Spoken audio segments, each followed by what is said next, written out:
Hello, everyone. Hope you're having a great day. Yeah, thanks for all the likes and the loves on the last video. Appreciate that. And I'm gonna try to do this a little more often. It's actually kind of fun. I'm digging it. Let's see where it goes anyway, huh? So I thought today we could talk about back pain. Something maybe useful for you that I know something about. Okay, because you know, let's just take a quick poll, right? Raise your hand if you have back pain or know somebody with back pain, right? I don't have enough hands, right? So lots of people get back pain. Big deal, right?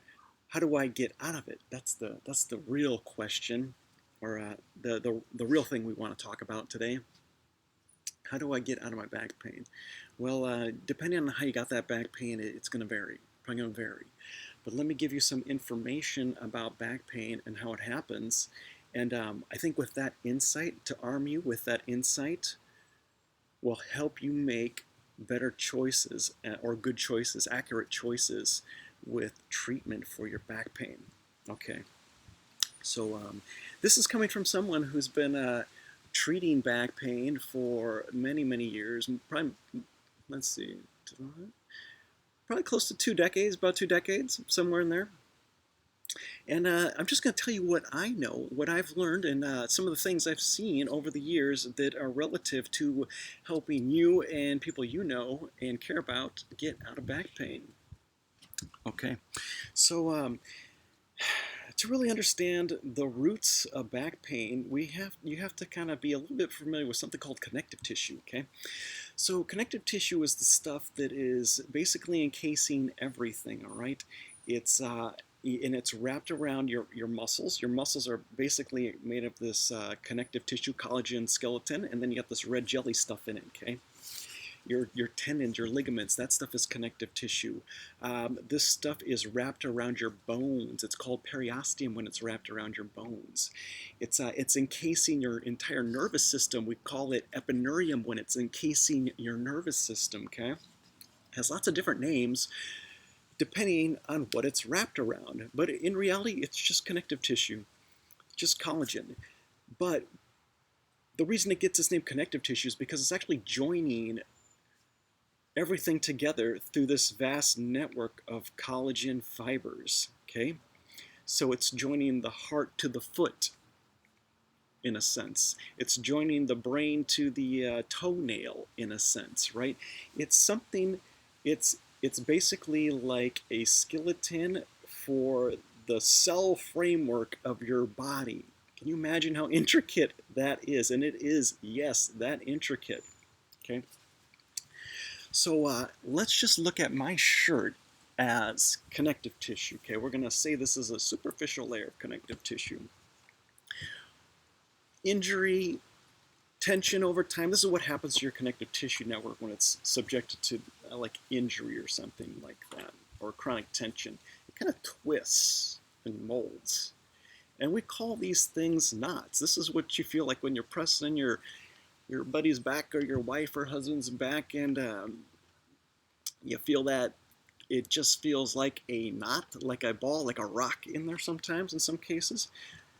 That is basically balled up connective tissue, okay? And it can because it is very like multi-dimensional, like a framework, a lattice of sorts, it can lock up in really interesting, unique ways. And so that's what it does from time to time, based, when it's subjected to those things. This is the problem.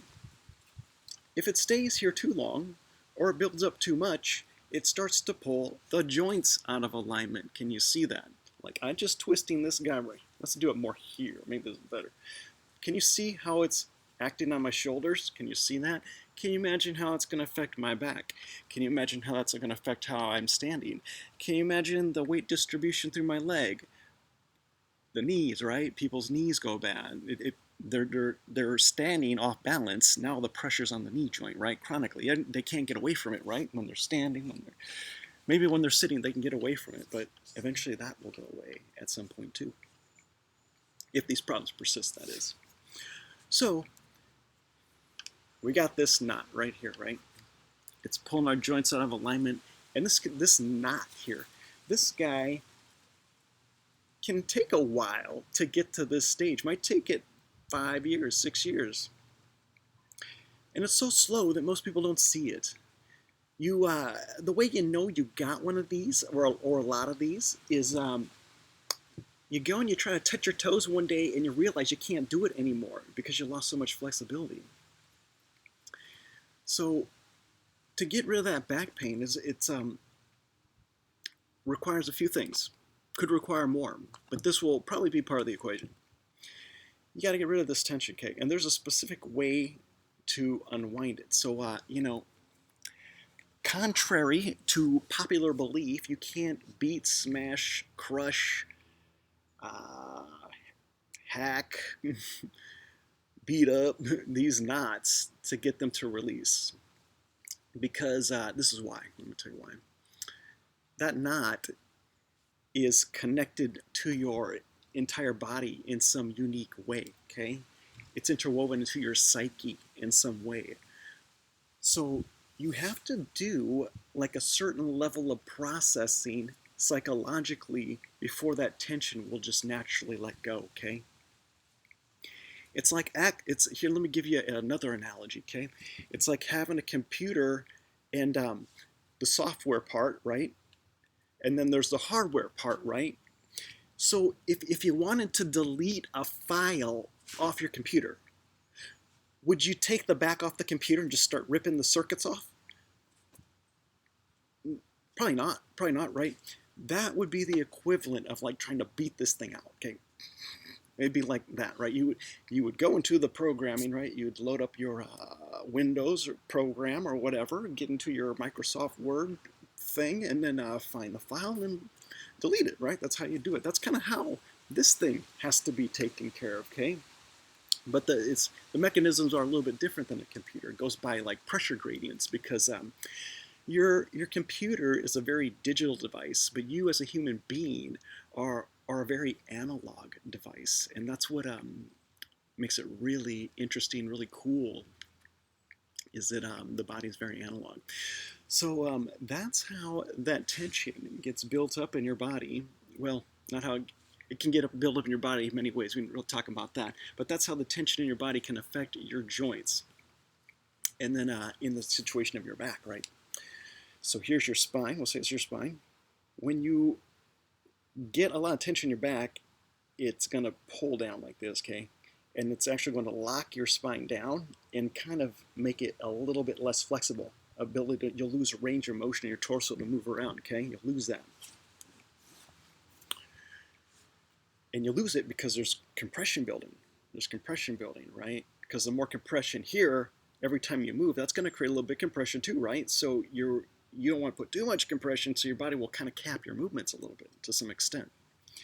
Usually what happens is that if a person, aside from injury, unless they've had injury or something like that, usually the tension will reach a certain point in a person's back where it's so much that that slight movement to the left or right, whatever, is enough to throw a person's back out. And so what you got to do is you got to go and loosen up that tension around the spine. And there's lots of different areas that you can start loosening that tension from. And usually when you start on the back, okay, you start on the back because, well, it's the back, and the back is causing them problems, right? They want you to work on the back. They're expecting you to work on their back. Work on the back. You get them as much space in the spine as you can, and you see what happens. Pretty much all the time, people notice a difference immediately. But sometimes they go back to their lives that are very stressful, and the stress just kind of puts them back down in there. So there's another area that you're going to. This is kind of the trickier area because a lot of massage therapists don't even go here. If you're working on the back, you're freeing up the spine, and it's working for a little bit, but not quite holding as long as you would hope. Or at some point in time, if you keep seeing the person, you will probably have to go here to make the results last longer. Working on the stomach, okay?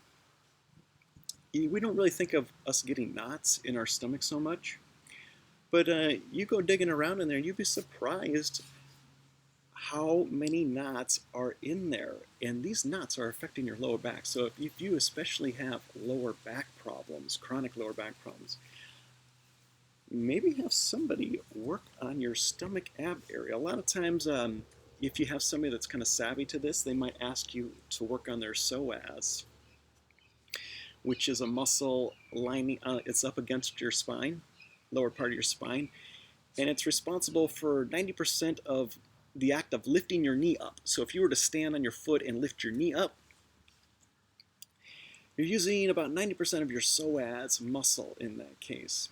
And really, if you can try this, and if you find that you can't lift your knee up that high, you probably have some tension in your psoas in your lower back. I won't be surprised if you have some low back things maybe bugging you right now even. Okay, everybody, so I try to cut it short. I could go on forever. But, if you do have any questions, go ahead and comment in the comment section below. And I was going to plan on being in the Sioux Falls area in April. If you are curious, you have some of these situations going on, and you think I might be able to help you or maybe somebody you know, maybe send me a private message. And if you have any questions, and if you want to send them to me privately, go ahead. If you want to post them in the comments, I'll try to take care of them there as well. All right, love you all. Have a great day, and hopefully I'll hear from you soon.